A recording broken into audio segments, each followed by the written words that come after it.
Welcome to the Builders of Authority podcast, a show committed to helping you build authority for your brand. In the realm of business and personal branding, authority stands as a cornerstone. Authority isn't built overnight, it's built over time. So join us as we build something remarkable together. And now, here's your host, Adam McChesney. What's going on, everyone? Welcome back to another episode of the Builders of Authority podcast. We're live here at Adventure Unknown. If you haven't been out to AU yet, would love the opportunity, if you're here in St. Louis, to show you what AU actually is. I know we've had a lot of people that have listened to the show come in, get a tour of the place. Even had quite a few members end up signing up from this episode, from listening to the podcast. And so there's so many different things that the club continues to do, whether it's networking, happy hours, different types of events, just a lot of awesome stuff here. So if you're in the St. Louis area, haven't been here, definitely give me a shout and we can schedule some time. You can come see where we do the podcast in partnership with True Line Media Group, formerly Punchline Productions. See the space, learn a little bit more about what they do as well. Today's episode, I'm actually joined by a fellow AU member. He's someone that I've crossed paths with a few times, but never actually met or have a conversation with until this morning. Been connected online though, heard a lot of amazing things about him and see so much of what he's doing. So I wanted to bring him today for an interview and a great podcast. My guest today is Corey Lewis. He is the owner of Xtra Mile Fitness here in Fenton, Missouri. Corey, welcome to the show. Absolutely. Excited to be here and glad we finally got to connect. Yeah, man. Long time coming. So tell people, I know we were just talking before, been in business for 14 years, at the spot for 8. Tell people kind of where you got started in kind of the entrepreneurial space and what led to that and all that good stuff. Absolutely. It's always funny when I kind of reflect because it was kind of thrown upon me. Okay.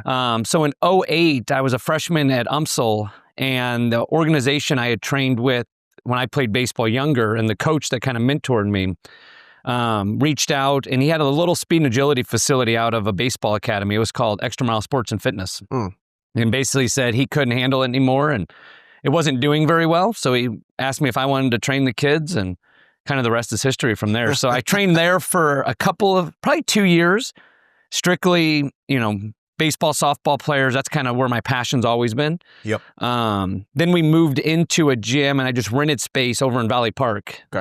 So that's kind of when I transitioned to Xtra Mile training, added in kind of the strength component, strength conditioning component, still mostly youth athletes. And then I picked up 1 or 2 adults from there.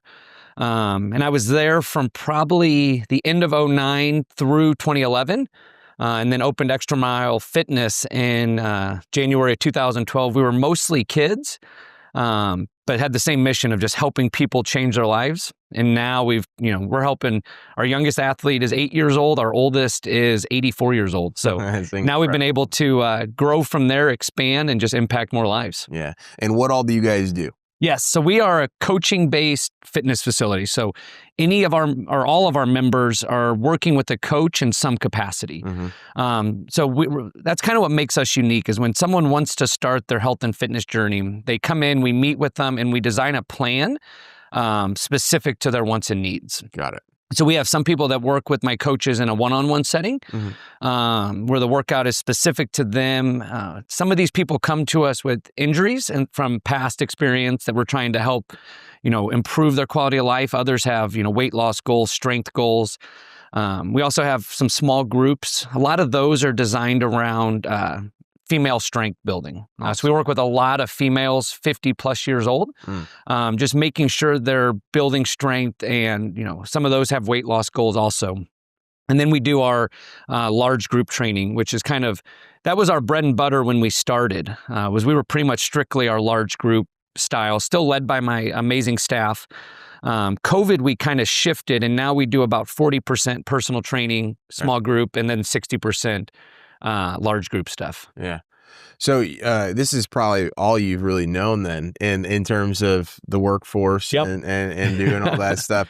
Did you know until you kind of had that opportunity land, did you ever grow up thinking hey, I want to run my own company? I don't know if that ever crossed my mind. Working with my mentor that was my coach, it kind of led me to the avenue. That's why I went to UMSL, was to, go into exercise science, kind of learn that field. And I think I had a passion for that, but I had never thought about what that would entail, what that would look like, and then it was kind of thrust upon me. So it definitely provided lots of learning opportunities, I would say, with, in high school, I worked construction. I worked at Blockbuster, McDonald's, so not real career type jobs. Sure. And so my first real career was on my own. And so I opened Xtra Mile here in Fitton, my own location, when I was 21. So there was definitely some learning curves, but I wouldn't trade any of it. Yeah. It's made me better at what I do now, and it allows me to help more people. Yeah. So I know a lot of people have like the passion, right? So they're like, hey, I want to take what I really, really love to do, the phrase of, hey, if you love what you do, you never work a day in your life, or whatever that is, right? But talk to me about like the whole business component of it, right? So it's like, hey, you can love a bunch of different stuff, but if it doesn't work, if it doesn't make you money, if you can't get clients, like all that stuff, how did you have to evolutionize to say, hey, like, yes, I do love this thing, but it's also a business? Yep. And that's exactly where I was, I loved training people, loved helping people achieve their goals. And that's what caused me to open a gym. And I even work with other gym owners now. And that's, a common thing in our industry is we have a passion to help others. We just think it's easy, open the door and we'll make money at the same time. Yeah. It's definitely not that easy. And so that was a big learning curve for me. And I was fortunate when I opened, we were lucky and had a lot of people just from the work we were doing, kind of fell upon us and joined our gym, and we were doing well, in the early to mid, from 2012 to like 2016 time frame. So, we did social media kind of in the early phases, but I never fully adopted it until later on. But just word of mouth and doing different things, we were fortunate to grow pretty quick. While learning, what did work, what didn't work, but I still was more of a coach than I would say a business owner. Sure. At that point. And even as I acquired a location. And so I had 2 locations up until 2019 for a small window there. And I think that's when the major shift happened. I assumed I own a gym. We're doing really well. I can just duplicate that and we'll do double as well. Yeah. It didn't work that way. Yeah. I didn't have systems in place. I didn't have any of that to be successful there. So, I went from one gym doing really well and growing and starting to learn the business side of things and how to manage staff and how to run that, to now having 2 locations. And now I'm working from 4 a.m. to 9 p.m. across 2 places. And everything suffered. Yeah. But it caused me to kind of step back, learn that combined. So I closed the second location in 2019, at the end of 2019.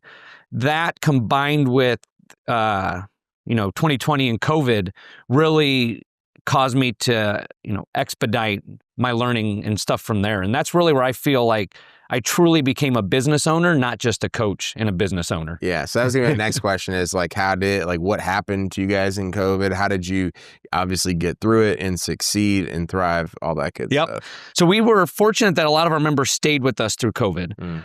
But we were, doing very well leading into that. And then coming out of COVID, we just assumed, hey, we'll do the same thing we've been doing. And we're going to do just as well. And we had 220 members pre-COVID.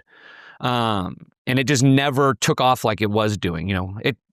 I think the whole world kind of shifted obviously then, and what we were doing wasn't working. And that's where I actually, I kind of had business mentors before that had, helped me along the way. But I hired a business mentor that was specific for small gyms. And that's really where I started building SOPs, building our staff playbook, like putting a business in place. Yes. And that's when we kind of shifted our business model to, big group personal training. Because also at that same time is when I realized like, we don't have to be the poor gym owner that's scraping by. Like, not only do I want to be successful, but all around me, there's really good coaches that are leaving the industry because they can't make ends meet. Yeah. And that doesn't benefit, the gym or our communities as a whole. Like we need people helping others live healthier lives. So really in that shift is when I started building a business and creating careers for coaches. And so I always say COVID provided me kind of the clarity of what needed to happen, and hiring the business mentor was the biggest thing it's transformed everything. Yeah. No, I mean, I've had multiple business coaches, been in multiple like masterminds or communities with other business owners. And it's really like, one of those things where until you are around other type of people, not just like it's great even being up here to be able to go talk with somebody about like, hey, going through this in business. But when you have somebody that's in your industry, been where you want to go and going through what you're going through right now, it's like the biggest cheat code that you can have. And I kick myself for not doing it 5 years earlier, because all my previous mentors and masterminds I was a part of were amazing, but a couple of them were businesses that were significantly larger than mine. And, and others, just different industries that while they were able to provide support, guidance, and lifelong friendships, like they didn't know the ups and downs of small boutique gyms. Yeah. So that was a game changer, was learning from people that had been there, but also, having the resources to just do things faster don't even try, up till then, everything was trial and error. Let me try this. Oh, it failed. Let's do something different. And that just allowed, okay, you guys have already tried and failed. Now let's just speed things up and get a solid foundation to truly build going forward. Yeah. Tell me what not to do. Eliminate some of the sleepless nights. Absolutely. So then as you guys have kind of came out of the post-COVID era, right? There's all these like online fitness coaches, online gyms, AI, a lot of different things that obviously probably didn't happen during before COVID blowing up. So how have you guys continued to like brand yourself differently of like, hey, by coming here, right, and getting what you get from our gym, this is why it's still important and different. And yeah, there's going to be AI and online coaches. I feel like I get like a DM on Facebook like every other day, like I help fit dads do whatever, all that stuff. How have you guys continued to like separate yourself and like be that focal point of like, hey, this is what we're doing moving forward? It might sound weird, but like all that extra noise has allowed us to have more clarity and to truly niche down with who we serve. Like while our gym has a pretty vast array of people of ages and things, really our niche is that 35 to 60-year-old busy parent or busy professional that just needs that hand extended to them. And that's what we're there for. Is we really pride ourselves on, we walk hand in hand with all of our clients. We meet them where they're at, help them get to where they're going with a clear plan, and then clear coaching and execution on that plan. And a lot of our clients are people that don't want to think, they don't know what to do. They just want for 1 hour to hopefully disconnect. Some of them can't put their phones down, but disconnect for that hour and know they're going to come have a great workout, be taught something, and have it done safely and effectively. And so we actually, from that, even niche down further to, we work with a lot of, older females because they've either never been to a gym, especially like in my early years of starting a gym, or even, when I was a younger kid in the 90s, like, I don't know if it was taboo, but a lot of females didn't strength train. They didn't do things like that. And, they're wanting to do it properly and see results. And that's what we're there for, is to help them either learn how to do it properly from the get-go or help them overcome those speed bumps that they've hit of not losing weight or not seeing the results they want to see. And it's provided us clarity of like, we don't want 220, 250 members again. We really pride ourselves, and we're a small boutique gym that provides high quality service and high quality coaching. So it's given us more clarity. So how has that clarity like gone through from like a marketing and branding standpoint, right? So you mentioned a lot, obviously, like referrals, word of mouth, starting like obviously social media has grown, but like how do you get that message out? Really just through the way that we carry everything we do, from social media to our email marketing to our ads, things like that, is we truly try to cut through the noise of, in health and fitness, there's a lot of noise of the extreme diets or the extreme weight loss things or extreme fitness routines. And our whole focus and what we pride ourselves in is helping people build a lifestyle, something that is sustainable for them to like the way they look, like the way they feel, that eliminates any need for medications or things like that, and that allows them to still enjoy life. Because the people that come to our gym, like to travel. They have kids. They're not going to eat chicken, broccoli, and rice for every meal. But teaching them how that they can still enjoy life, see the results they want, and enjoy the process of doing it. And so we do that. And then the other big thing that I pride ourselves on is we put a big focus on truly serving the people that are in our gym. So we're not always chasing new members. We put a big focus on our client journey, our ability to retain athletes.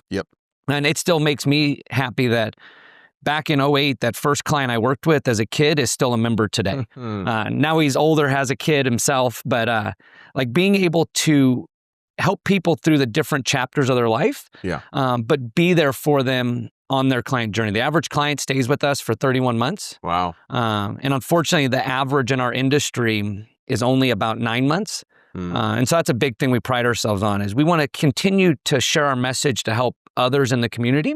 But we never lose sight on, we truly want to help the people that are in our doors. And so that's a big thing is our team is huge on investing and retaining our clients so we can truly make an impact in their life. So it's a pretty noticeable difference, 9 months to 31 months. You think it's that serving each individual person, building that community aspect, but really kind of your all's approach. That is kind of the separator to say, hey, like average is 9 months, we're at 31. And I have 2 staff that are pretty much solely designated for that. Our client success manager runs our client journey, is very hands-on with our clients. And then my other head coach she meets with every client every 90 days, which is unusual, especially for a large group gym. Every month she's meeting with 20 to 30 clients. We call them goal reviews, but it allows her to connect with people. And no matter if they're working one-on-one with the coach or in the big group, we can customize what they're doing and be there to support them because, everyone would be super fit and healthy if it was a straight line and easy to do. We help people overcome those speed bumps. And again, a lot of our clients, it's 2 extremes. They either are high up in their careers or they have busy families or sometimes both. And those provide, external stressors that need to be addressed and they need help and guidance on that. And so those 2 staff of mine, along with all of my coaches that give people truly the best hour of their day, allows us to impact their life longer because they stay with us longer. That's incredible. And then in terms of like the ups and the downs of the business, right? So you talk about whether it's the COVID stuff that happened or you had that other location that you do, like how did you get through those times to say like, hey, I still have this duty to show up for my members because they're what's helping us go, like the roller coaster of the up and down when you're in front of your clients every single day. How did you navigate that? I would say I navigated it good and bad. So really what got me through the long days is I have a burning mission to positively impact over 1 million lives while I'm on this planet. That's awesome. So like that kept me going. But that's what actually I think struggled with most in those early days was, when there was a hard day or hard times at the gym, like I could flip the switch in front of clients, but then I didn't have any outlet to talk to. Like I always felt it was a burden to my wife to bring it up to her, and I didn't want her to see the negatives of the gym. But I also, I had those couple of mentors, but I never had that sounding board. And so that's been one of the big transformations is I still have that burning mission that keeps the day to day no matter how hard it gets. But now, my wife and I have, progressed our relationship where she is more hands-on and can understand like we can have these hard times, but it doesn't mean the world's burning down. But then I have my, fellow mentors and my personal mentor and my, mastermind that, allows me to have a safe place to get that off my chest, but also get feedback on this is how we can do it better. But no, that's one of the big things I struggled with was I just held it in. And it leads to additional chaos. And I always say like, I'm supposed to, as a leader of a fitness industry, like I should be the example. And that actually led me up through COVID to be in the worst health I'd ever been in. I was 260 pounds. I didn't sleep, but it was holding all of that in. And I think that's what also kind of helped our gym was when I made that switch and was able to balance everything. Now it allows me to just connect with our members more and teach them from there. Wow, that's amazing. So I know you mentioned earlier, like, hey, I would continue to do, or I would go back and do exactly what I did in terms of like, hey, I wouldn't change it for the world, or however you phrase it. What would you go back though and do differently if you could talk to your younger self? I would say get a mentor sooner. And that's kind of what I tell everybody now. And if I had to even narrow it down more, was invest in either a mentor, education, or both to develop my leadership skills faster. Because I never, worked for a true boss. Yeah. And so, I kind of learned truly under fire. And I would say that's the areas I failed the most. Sure. And that I've really invested in over the last 3 years. I have an amazing leadership coach. She's out of Canada, and like she's helped me grow tenfold. And I think that's had the biggest impact. So if I had to redo one thing, would be invest in it more and invest in it earlier. Yeah. So a lot of people, right, they hear that and they're like, yes, I know I need to do that. And we've talked about this on the podcast a lot, but they kind of go through this back and forth of like, hey, like, can I afford it, or is it worth it, or what's the ROI on it? And I always tell people, it's tough to put a direct ROI on it, because for me, it's, again, you get the right person. Obviously, if you get the right person, hopefully you do your due diligence, but the impact is infinite. Oh yeah. How would you like phrase that or coach someone through of like, hey, I understand the bills might be tight. I understand you might not be making the money you want to make, but this investment is an investment, not necessarily an expense. And because of. Yeah, it's actually funny. My wife and I were discussing that just the other day at one of our family meetings, because we spend a significant amount of money each year on coaching and development and mentorship.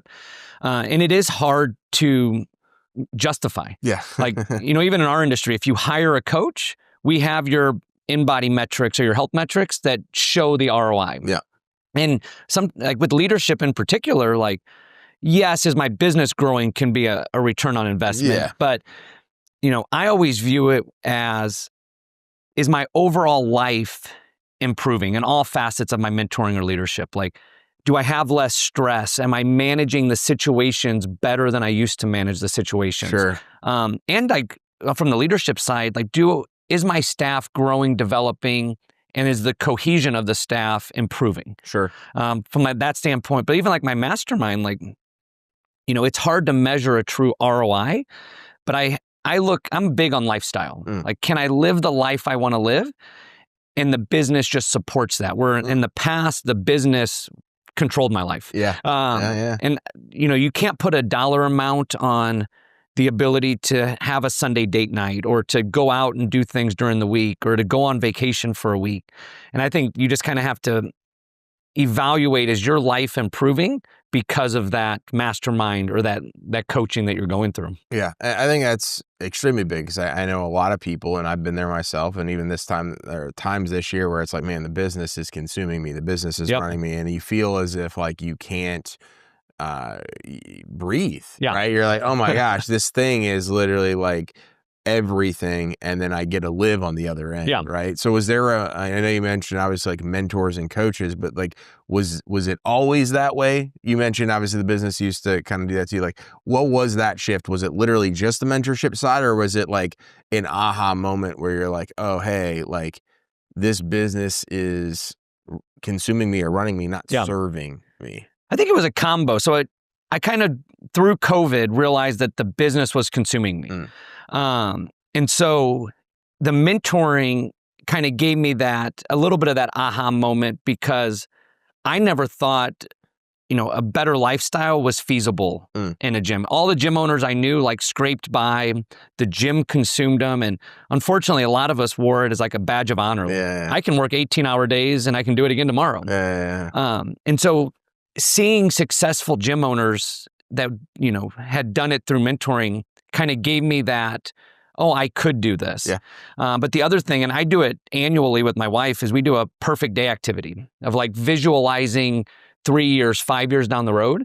And I think that truly was that combined with knowing what was possible was the aha moment. Yeah. Because now and it's even fun to look back of like how small I thought back then of what my perfect day was going to be. It was literally like sleeping until 4 a.m. instead of 3 a.m. But now I can see what's possible, and that helps drive my decisions to not allow the gym to consume me. Because before, if anything happened at the gym, I took it personal, or I would just dive back in head first to fix the problem. Where now I have that, filter of, does me going back in get me closer to that perfect day? Sure. And there's sometimes where, that needs to be a chapter of my life where I'm back in all the way. But I never lose sight of what I'm working towards and my wife and I are working towards to prevent me from letting the gym totally consume me. And even with my other, business opportunities and charity work I do, like I always have that filter of, I need to make sure I'm serving myself and my family first, and then the gym or whatever else, comes second. Yeah. Amazing.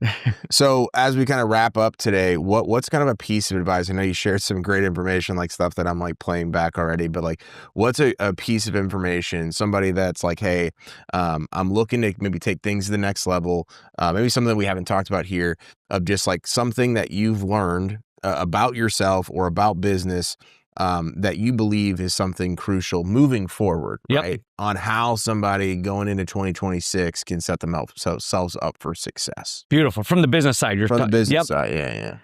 Whew, that's a tough one. I would think it probably comes straight back down to is investing in your team. Giving them, actually just before we came in here today, was talking with one of my full-time staff of like setting up a plan to invest more in them for the year ahead. And especially for somebody like me that's in a service business, like my staff is the key to everything. And I've lost sight of that in the past and, didn't invest in them as much as I should have. And thankfully I had loyal staff that saw my flaws and stuck with me. But I would say like, especially a new business owner or someone that's trying to elevate their gym, unless you're a one-man shop, obviously, but investing in our team is the best thing we can do. Because we want them to not only support everything we do, but we want them to drive us forward. And that's invaluable to invest in them. Yeah, it's one of the things we're actually doing going into next year too. It's like, I've done all this stuff and I've brought my team into some of the calls or the masterminds that I've been in the past, but having it as like an intentional focus, like, hey, this is a priority, I think is one of the best things that you can do. Yeah. And reflecting, and thankfully, again, I had some staff that shot me straight over the years of like, they saw that I was not investing in them as much as I should have. And, I think it's easy for us as business owners to almost take them for granted. Like, hey, I'm paying them, they're working for me, like this is expected, but like they're humans too, and they're super valuable to us as business owners. And I want to invest in them as much or more than our clients even. Yeah, that's awesome.